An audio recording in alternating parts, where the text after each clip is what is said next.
Бүгін біз қазақ поэзиясында ерекше нұрланып, жұлдыздай жарқырап өткен хан тәңірдей асқақ тұлғамыз Мұқағали Мақатаев жайында сыр шертпекпіз. Қуат алып Абайдың төл күшінен, жыр жазамын Абайдың үлгісімен. Абай болып табынсам бір кісіге, Абай болып түнілем бір кісіден. Өлмеу үшін, құлқымды жемдеу үшін, ендігі өлең жазбаймын ермек үшін.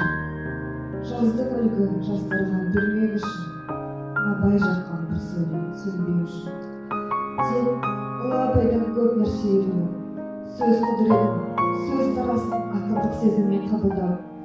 Өзі қазақ поэзиясында Абай салған соны соқпақ жолдарға әдеби ұлттық дәстүрді одан әрі жалғастыру жолында Абайға көбірек үңілген ғасыр ақыны атанған Мұқағали Мақатаев.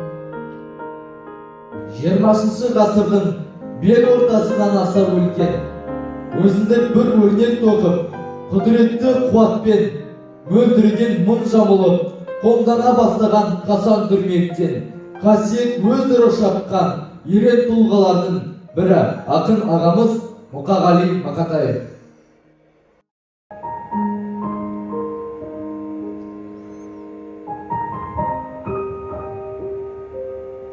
Таныс өлке, таныс аймақ, таныспан. Анау жерде құрбылармен алысқам. Анау жерде құрбы жанмен табысқам. Алба-жұлба ақша бұлтта жарысқан таулар әне, ұйықтап кеткен данышпан. Жолдар анау шұбатылып, шаң ұшқан. Таныс өлке, таныс аймақ, таныс маң. Шабындықтар, егістіктер, тоғайлар. Төбелердің төбесінде көкайдар. Ақ сағыммен араласып аулаққа сағым болып бара жатыр көк ойлар.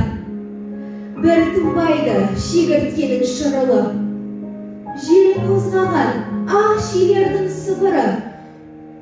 Бәрі таныс кісінеген құлыны, үн аузында шаңқылдаған суыры.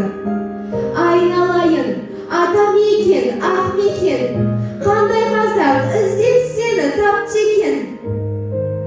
Туған өлкем тәтті екен ғой, тәтті екен.